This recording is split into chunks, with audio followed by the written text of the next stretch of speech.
You are listening to Waywut? This is a weekly rabbit hole podcast that goes into a variety of topics ranging from the supernatural to sports to science or anything else that we find interesting.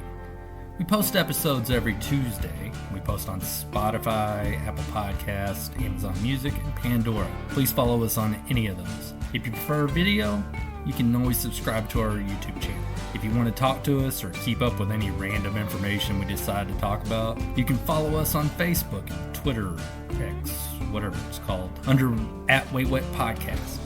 That does it for all the self-promotion stuff. Thank you for listening, and here we go.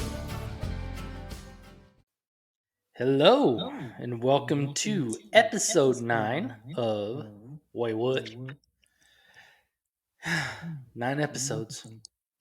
We'll be at double digits next time. I know, we're almost a teenager. Oh, well, yeah, I guess. Preteen. Yeah, somewhere in there. All right, cool. So we're cranking them out. It's been a great time. Mm-hmm. So, again, this is Waywut, and I am Darrell Holiday, along with the Fanta fanatic, Jason. Hey. Don't you want a Fanta? Don't you? I love a Fanta. I always want a Fanta. Really? I don't like them. No, not anymore. I don't really drink sodas that much anymore. All right, so tonight, or today, or whenever, I don't know, whatever limbo. At this moment. There we go. At this moment, I kind of want to start things off with a bit of a doomsayer rant. Okay. Because I don't think there's enough doomsaying in the world. At least I think No. that, because I don't watch the news. So, why aren't we more terrified of Yellowstone? I don't mean the TV show. I'm about to say the TV show. No. You should be terrified of it. No, I mean the supervolcano Yellowstone. I mean, I love Yellowstone. I've been there. I liked it. But it's a giant ticking time bomb. Because it's so pretty. You don't think about it because it's so pretty. Yeah, I mean, I was sitting there reading on it, though, and these scientists are like, yeah, it could fire off, like 500,000 years from now. Or next Tuesday. That's not cool. It's a pretty good ETA. Well, I mean, it makes me think about like the people that live. When I went to Italy and I saw the people that live on Mount Vesuvius. Mm-hmm. And I don't mean they live by it. They live on it. In the lava path. No, on the actual, where it starts to go up because it's a mountain. But yeah, so they're living on a volcano. And I looked up, what are you supposed to do? And Italy has said, hey, why don't we just go ahead and, just move all of you? And they're like, no, we're not going. And so all they do is make evacuation plans. A good thing lava moves at a very slow pace. Oh, no, we'll get to, I will get to that eventually. I've already written episodes that involve certain things involving the speed eruptions. Of lava? Not necessarily the speed of lava, but the speed of other things involved with the volcanic eruptions. Oh, I had one of those earlier in the bathroom. I mean, they've gotten, I've seen it before where, they start getting these seismic readings uh-oh, hey, everybody evacuate, nothing happens. It's going to end up just like those people that live in Houston and Florida and stuff, where they're just it's just going to be a Category 2 hurricane. I'll just hang out outside in my flip-flops. Yeah. And then a big Category 5 comes and just sweeps them away and act all surprised, like, I didn't know. It's going to be the same bullshit. So, anyways, back to Yellowstone. Have you ever looked up the eruption map for Yellowstone? The eruption map? Yes. Like the last time if Yellowstone erupted? If Yellowstone was to blow. Yeah. So the entire country will be blanketed in ash. All of it. Now, fortunately for, you and me in Texas, we're only going to have 1 to 10 millimeters thick of ash. Now, granted, it's still not going to be good for us to be breathing that stuff in. No. Yeah, but like Wyoming and chunk of Colorado, they're all just going to die like Yeah. immediately. So yeah, anybody in the Rockies, they're pretty much toast, or well, rock, ash, and glass covered toast. And please don't take this that I'm saying that everyone in the Rockies should move, because a lot of you would probably move to Texas, and we're already dealing with an influx of Californians, and Yeah. we don't want you. That's the All only I'm thing I got influx of. The main reason I think I'm bringing this up is like the next time you're in traffic or whatever, and you're getting pissed off about something stupid, just remember you're living either on or adjacent to a giant volcano that can destroy you and about a third of the country. So It don't. could be worse. Well, no, it's just that nobody wants the last thing they do to be a complete dick move. Hmm. It isn't the way you want to go out. Yeah, it depends. So, speaking of volcanoes and Californians, tonight we're going to talk about Mount Shasta. Shasta? Yeah, you see why I did Like the the family drink? thing now? Yeah. Ha yeah.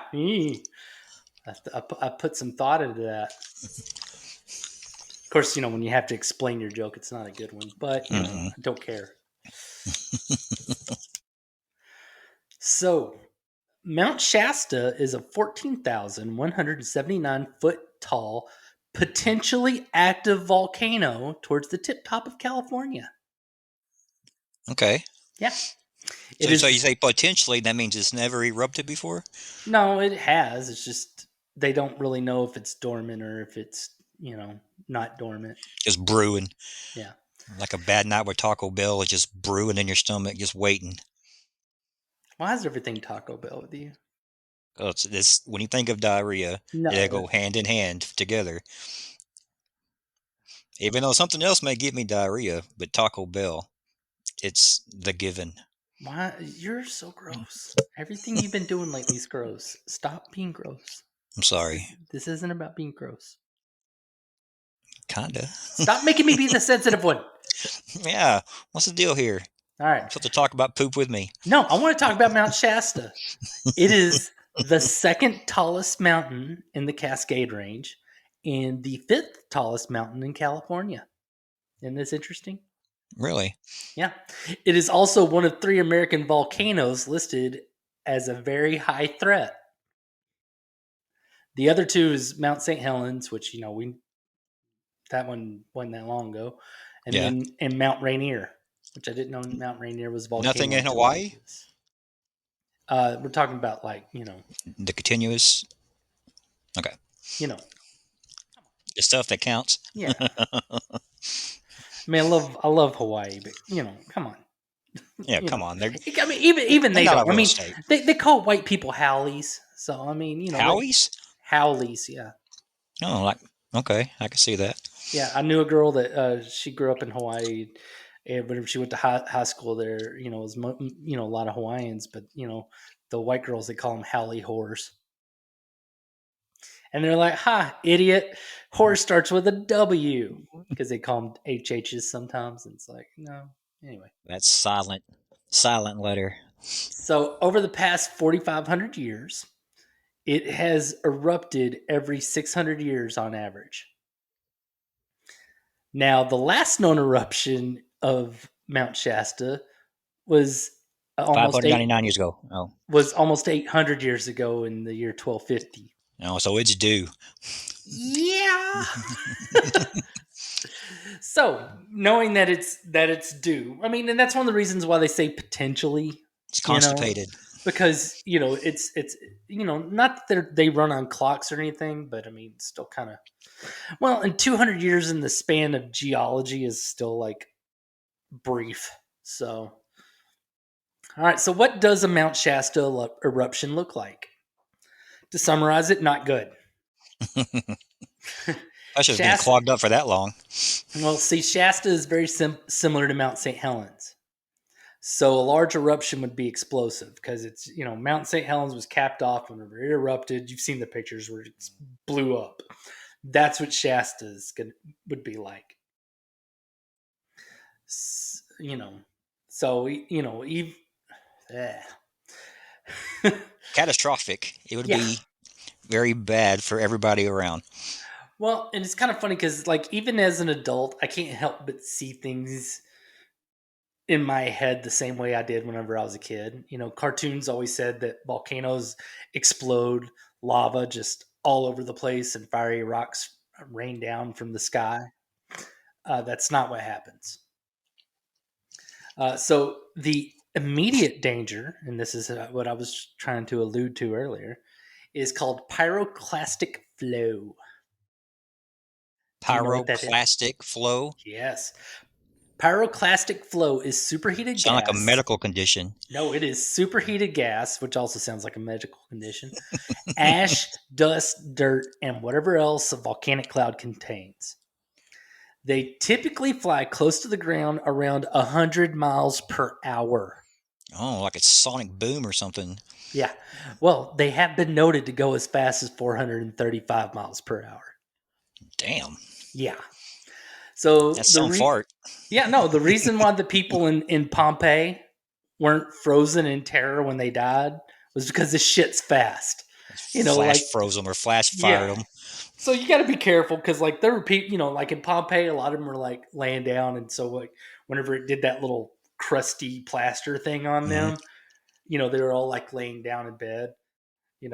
So don't be in the middle of like abusing yourself when a volcano goes off, because about 1,000 years from now, there's be some archaeologists be like, "Hey, what's this guy? Oh, hey, he's trying to open something. Oh no, he's not."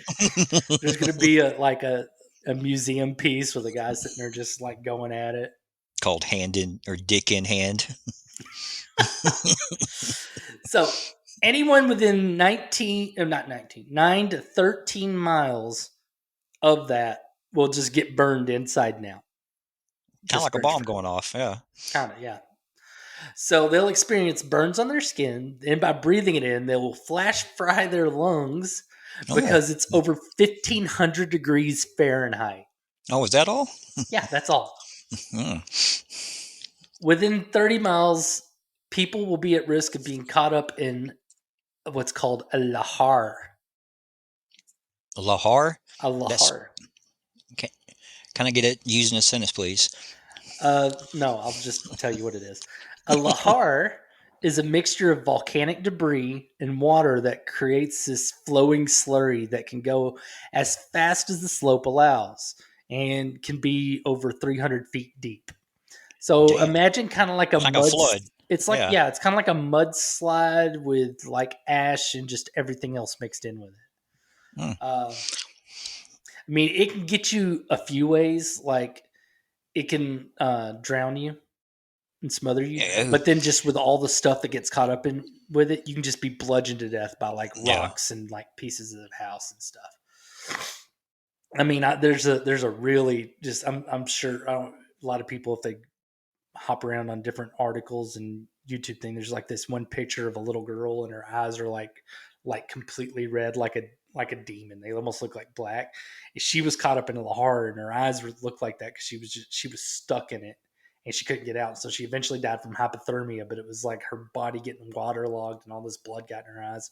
It's really, really awful. It's not a fun way for people to go. No. This is a happy episode. So Shasta is a significant risk for all this because it has a few glaciers on it, for Lahars. So there's a lot of water that can, a lot of ice that can be melted. Sure. Yeah. And you're going to end up with Lahars. So much like Yellowstone, it is a very popular tourist attraction and a pretty mountain to climb. Thousands of people visit it each year as if it's just a regular mountain, even though, it could just blow up and burn people to death and drown them in mud and ash and stuff. If they got a front row seat. But you don't think I just brought this up to talk about volcanoes with a high threat level, do you? No. No, but I have a quick question. Sure. It's on topic, but I don't know if you know. When you say capped, you mean that we actually try to stuff a cork, if you will, down a volcano to get it from erupting? No, it's an over time. It's just natural between Okay, glaciers and okay. rock, and the dried lava and stuff The from muck. Yeah. before. Yeah. Okay, I thought you meant that was man-made, that we tried to purposely stop a volcano. I'm like, No, that ain't no, gonna no. work. We don't. Okay. Lex Luthor isn't real, and so weird stuff like that doesn't happen. Okay, I was confused and I wrote it No, down. it is. Okay. It's natural. It's why you don't have just like volcanoes like in Lord of the Rings, where you just sit there and walk right in, and you do. There are Yeah. some Oh, that in are the ring. open like that. Where there are some where they probably there's lava and shit, but but Shasta's the kind where it's capped off, so whenever it goes, it just pop like a cork. A Okay. very deadly cork. All right, so that's enough volcano threat levels. We're going to talk about fun stuff now All right. because I started off low, so I'm going to climb us up high now. So Mount Shasta is the source of some very unique legends. We're going to start with the easy one, Bigfoot. Mount Shasta is not known for the most Bigfoot sightings, but it is a popular one for people to look for them. Kind of like Oklahoma. When you go to Oklahoma and there's certain towns that are like, oh, Bigfoot this, Bigfoot that. It's most Bigfoot sightings that are relatively credible, I guess, are like I think Idaho and like way up northwest. They got But nothing else better to do. so Shasta is kind of like Oklahoma in that regard. Uh, just just just looking this stuff up on Google kept trying to get me to watch Kesha or Jeff Goldblum look for Bigfoot on Mount Shasta, which I made sure to make a note of that. I was like, so Kesha and Jeff Goldblum, there's videos of them looking for Bigfoot on Mount Shasta. So if you've got some time to just kill, you can do that. It'd be There have interesting. been reported Bigfoot sightings since the 19th century. The Klamath tribe that inhabited the area believed the mountain to be inhabited by the creator. Also have a word, Matagagmi, that Hmm. means keepers of the woods, that some people of that tribe say are Bigfoot. I thought that translated into whale vagina. God. All right. I'm going to just ignore that. I'm sitting here trying to talk to you about Bigfoot. And I'm listening. All right. No, screw you. I'm not talking about Bigfoot anymore. So we got the Pacific Northwest. We already Uh-huh. know that Bigfoot's up there. What else they got? Redwoods. How about a hidden city inside of this mountain volcano? A hidden city. A hidden city. In 1904, a British prospector named J.C. Brown was working for a mining company. He claimed to have found a cave with vegetation in it. He said that he followed this cave for 11 miles, as one does, where he discovered a village filled with gold and shields and mummies that were as large as 10 feet tall. Sounds like National Treasure. Probably. So, 30 years after that, 1934, you got J.C. Brown. He's in Stockton, California. After telling his story to a man named John Root, they decide to gather a team and go find this, underground cave village. According to some accounts, J.C. Brown spent the next few weeks lecturing potential explorers about Lemurians and his theory about this being their lost settlement. You can ask me. Are they Indians? No, ask me what a Lemurian is. Oh, what's a Lemurian? I'm not going to tell you because that will be an awesome topic for a future show. Oh, foreshadow. Huh? uh, so the guy, JC, he gathered 80 men ready to go to Mount Shasta to find this lost village and pillage its wealth of artifacts and gold, because that's what white people did back then. Yep. Yeah. On the day that they were supposed to leave, J.C. Brown was gone, never to be seen again. Now, obviously, he took the money and ran. The only problem with that, he never took any money from anyone. Mm. Some say the inhabitants of the underground city took him. Some say a domestic entity that wanted to keep the lost city secret took him. Some people think he took off because he was full of shit. You want to be pulled out on this lie? Maybe. However, this story does not stop here. William Hamilton, a air quotes researcher, wrote an article in 1980 that described his interactions with residents of this underground city called Telos. Palos? Telos. Talos with a T. Telos. Telos. Telos. Isn't there a workout place called that? No. I can't find a whole lot on this guy except quotes. So I can't say what kind of researcher he was. Like, I can't say he was a scientist in this or Like that. Aristotle All or I something? see are just quotes from him. That's it. So, for all I know, he could be some weirdo that just kept walking all over the mountain and calling that research. He could have been a drunk guy that was researching liquor. Yeah. He could have been a homeless guy researching a cave to sleep in. I have no idea. I can't tell you because, like I said, all I see are quotes. And he's like, yes, I'm a researcher. Okay. Does that just mean you have a library card? I mean, I don't know. Hamilton, the researcher, said that as he was on the trail for reports of UFO base locations, because he was researching. You always look for UFOs when you're researching, walking around in mountains. We're going to be talking about UFOs here in a little bit, but right now we're going to go back to Hamilton, who's looking around for UFO base location whenever he met Bonnie. He said Bonnie was a pretty blonde woman with almond-shaped eyes and small, perfect teeth. Swipe right. Like a pygmy? Apparently, people that live there aren't worried about keeping themselves or their city secret because Bonnie was very talkative.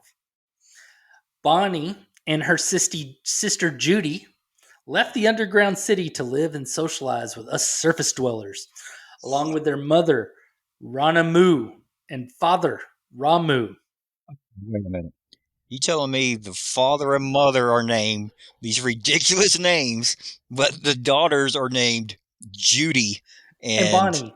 And Bonnie. Yes, and the Such mother's generic. Ranamu, and her father was Ramu. Oh, Maybe they started getting TV just like right at that generation.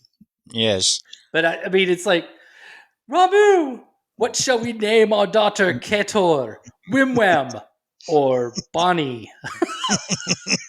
Yeah, what were your choices? I like Ketor. Wimwam was my grandmother's name. Yeah. But we'll go with Bonnie. Are these lizard people? No, I told you she was blonde and she had almond-shaped eyes and small teeth. So I'm not going to go into Lemurian history here because I'm greedy and I want to save that for a later episode. That being said, Hamilton the researcher, which I will continue to call him, claims to have introduced Bonnie to a number of people and even met her cousin, Mattox. That's better. Apparently, he was part of like the good Lemurians. Yeah, he got a good name. Yeah. Well, Mattox made it a point to state how the U.S. government is constantly guarding against unusual discoveries because apparently underground city people are very up on what the government's up to, more than, I guess, surface dwellers. Bonnie and her people are strict vegetarians. that grow their food with hydroponic farms within the mountains. Oh. Yeah, they're regular Californians. They have tunnels with fast trains that can go 2,500 miles per hour. One of their tunnels goes all the way to Brazil. All the way. All the way. Yeah. Her father, Ramu, he's 300 years old and part of the ruling council of Telos. 300 years old? 300 years old. He's getting up there. Yeah. And then finally, the mountain people have spaceships that run on crystal-powered ion mercury engines that go way faster than light. Of course they do. They run on crystals. Yeah. They can enter hyperspace, which means, you generate into the fourth dimension. So, and if I had spaceships that flew that fast and trains that went that fast, I would totally live in a cave inside of a volcano. Right next to the bat guano. Yeah. I mean, they're hippies. They love guano. Moving Great on volcano. from Hamilton the researcher and Bonnie the Lemurian, let's talk about UFOs or UAPs, whatever they call them now. You get What is a UAP? Unidentified. Oh my gosh. So technically, I can't believe I have to educate you on this. So UFOs is not a term anymore. It's not a flying object? No. That's unidentified? Unidentified aerial phenomena. So oh my God. Whenever Congress and all that had their big alien thing, that last big session, it might have been a few years ago, but that's how the military was referring to them as unidentified aerial phenomena. Even though, because the military is also the ones that did an identified flying object. That's why I'm not butthurt about it, because both of them are their words. They can do whatever they want with them. I don't care. They mean the exact same thing. I'm just saying, everybody calls them UAPs now. Get in the now. Learn the new slang. Oh, these youngsters. It's so sus. In and around Mount Shasta, you get your typical sightings of orbs and saucers and cigar-shaped UFOs. UAPs. Whatever. No, if they're cigar... No, never mind. I ain't going to argue. The one that draws the most attention are the lenticular clouds. What is lenticular? Moving clouds? Are really weird saucer-shaped clouds that appear over the mountain. People say that aliens or Lemurians do that to hide their spaceships. Oh, kind of like on War of the Worlds? It's kind of like hiding your car behind a car-shaped bush. It's like, okay, we'll do a saucer-shaped cloud to hide our saucer-shaped spaceship. Yeah, never mind the giant lasers that are coming out of it. Now, there are some people that disagree with that. Meteorologists say, what do they know? Say it's because it's an especially high peak in that area. The ocean air blows into it, kicks up, and then science, blah, blah, blah, boom, UAP-shaped cloud. That makes sense. I mean, I really did look up the meteorological phenomena, but it hurt my brain. But I mean, it is really interesting looking. There's like a sand dune. What? It's like a cloud sand dune. How the sand dunes get built up because of the wind. Sort of. I mean, you really ought to see this, and I don't bring pictures of this because someday I want people to actually listen to us on Spotify instead of watching us on YouTube all the time.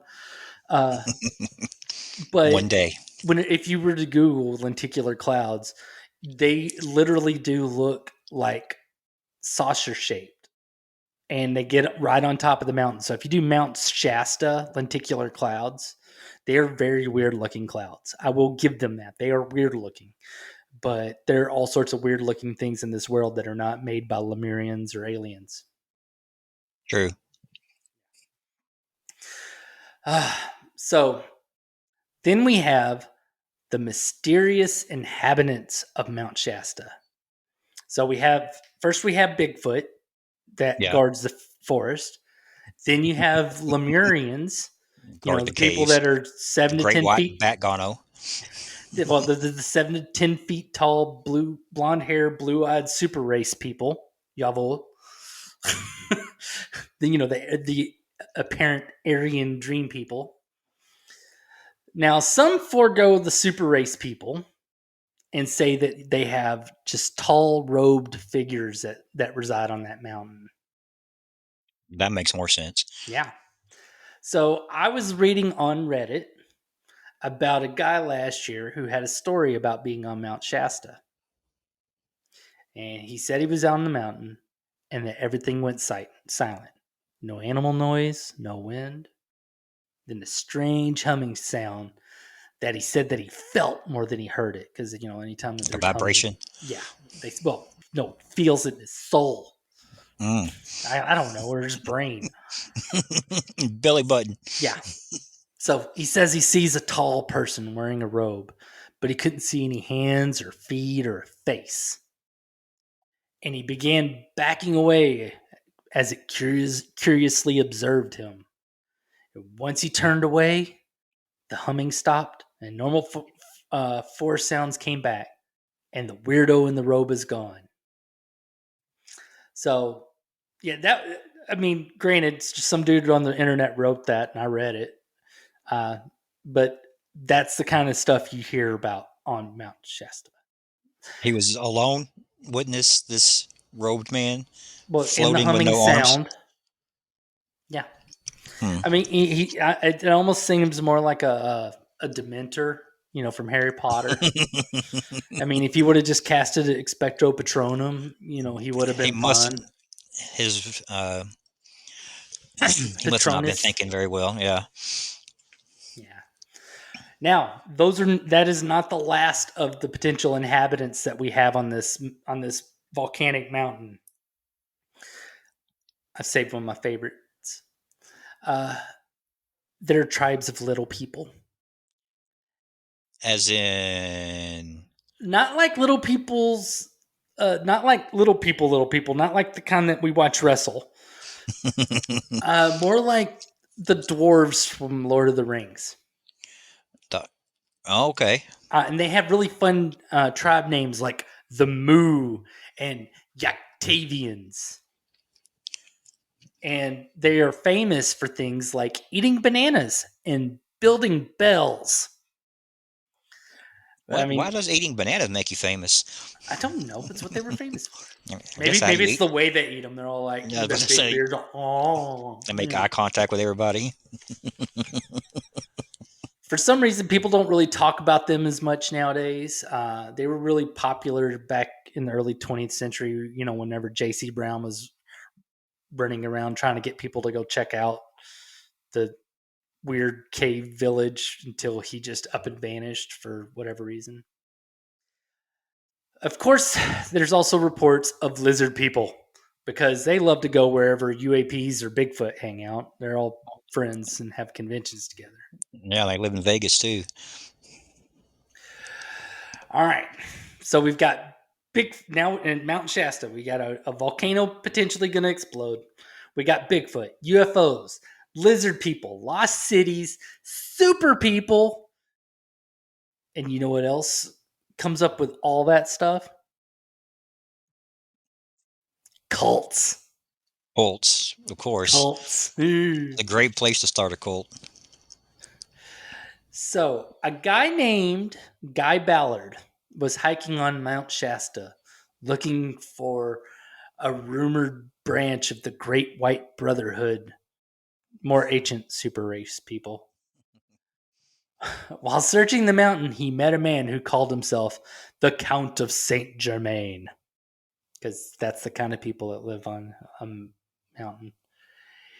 He was an ascended master that lived tons of lives as a person until he lived over and over until his soul became highly advanced. That's what an ascended master is. When they get to that point, they get to tell other people about being highly advanced. stop being reincarnated, and they just become immortal. So, yeah. So, Ascended Master Saint Germain, he already lived and died a whole bunch of times, became enlightened, just got to tell people how enlightened he is, and now he lives forever.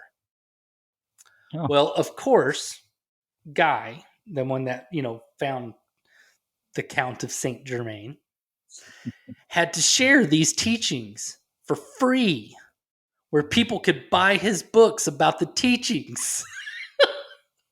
Or Always money. just donate if they wanted to. Venmo. Yeah, so I mean, there's not much that's that cult. I mean, it's a simple one. There's no like crazy sex scandals with it or anything. It's just a guy wanting some money. Just buy my book. Well, now though, we're going to move to the Love Has Won religious movement. This was founded by a lady named Amy Carlson. She was from Dallas. Sorry about that, everybody. Yeah, she moved away from here. Yeah. We don't claim her. Yeah. So after she was told that she was divine on a web forum, she said she began to experience paranormal phenomena. Kind of like how if somebody says that they banged your mom, or they call you, tell you that you eat shit on a forum, then all of a sudden you taste shit in your mouth, because that's how that stuff works. Yeah. She bailed on her third husband, her children, and her job as a McDonald's manager. And from there, she went on a multi-state adventure as the Lemurian queen. Huh. As the group had adopted the tales of Lemurians of Mount Shasta. I cannot wait to have my episode on them. They also took lots of money for spiritual healing, donations, vitamins, and new age products. Like crystals and, crap like that. Here's some Bigfoot poop, whatever. So she went on the cult's YouTube channel in 2020 to tell everybody that she had cancer. Goddess cancer, I guess. It's like, I've got the cancer of the divine organ. She was last seen alive by non-cult members in April 2021 in a Mount Shasta RV park. She's a god living in an RV. Yeah, well, excuse me, a queen. Well, she was both. Was it a double wide at least? Later that month, her mummified corpse was discovered in the cult house surrounded by Christmas lights. She died from alcoholism, anorexia, and silver colloidal poison. They thought it would cure COVID. Really? But yeah. They were wrong. There's actually video of this on YouTube of whenever the police went in, because a lot of people started looking for this lady, and the way she just went silent and stuff, the police went to go do a wellness check, and the cult people just say, yeah, sure, come on in. And then they find that room with her just dead, and she'd been dead for like a month or so. And the cops are sitting there cracking jokes. Well, they're kind of laughing about it, but yeah, a lot of people went to jail and stuff because of that, for like mishandling a corpse. I've seen too much stuff about that one to really make it a full topic on this thing, because I feel like that one comes up at least every other week on some YouTube video. So this was just a very high level overview of a weird mountain in a weird state. If you want to climb this ticking time bomb volcano with Bigfoot and the UAPs, with the off chance of finding a lost city or a new religion, go check out. Yeah, go check out beautiful Mount Shasta. But yeah, that's all I have for you. I'm sure there is a lot of people that go hoping to run into something strange. Oh, hell yes. Come up with their own story. I can't say nothing. I've gone to different things. I've gone to like places that were supposed to be haunted with all the hopes of seeing something creepy. The Winchester House, I've been there. Didn't see anything ghostly there. Went to the Goatman Bridge over by Denton. I didn't see nothing there. I stayed at one of the most haunted hotels in San Antonio. Nothing there. I mean, I always go because, it'd be kind of cool. Like if I go somewhere and I see a big hairy ape man, I'll be like, holy crap, I saw a big hairy ape man. It's great. It's cool. But, yeah. So, what part of California? You said Northern California? Yeah, it's towards the northern part. So there's a town called Mount Shasta, and then there's the actual mountain. They're right by each other. But it's full of like hippies and weirdos. Well, that reminds me there of one of my topics. In that area there, they want to start a 51st state. They feel like they're underclassified and are not represented in that area, so they want to come together and make a 51st state. Thank you for the sneak preview. I'm not going to ask any questions because I'm going to let you save that. I might talk to my wife about it, being that she's a Californian. And yes, you are from California. You're a Californian. Anyways, that was a special message. But now she's a Texan by marriage, so shut up! Don't take her she's side. Cool. Do she's not cool now. Stop taking her side. Hey, she picked us up when we were drunk. Shush. All right. Well, I'm going to end it there. Join us next time. And whenever Jason will bring us something fun that will hopefully make me and you and all you wonderful listeners, love y'all, say, Waywut. You going to say bye? Later. Thank you. Thank you for listening to Waywut. We really appreciate it. Remember that we post episodes every Tuesday and would love for you to rate us on Spotify, Apple Podcasts, Amazon Music, or Pandora. If you are watching us on YouTube, throw us a comment, subscribe, and do all the other things that YouTube likes for you to do. You can stalk us on Facebook and X/Twitter with the handle Waywut Podcast. Once again, thank you for hanging out with us for a little bit, and join us next time when we'll get you to say, "Wait, what?"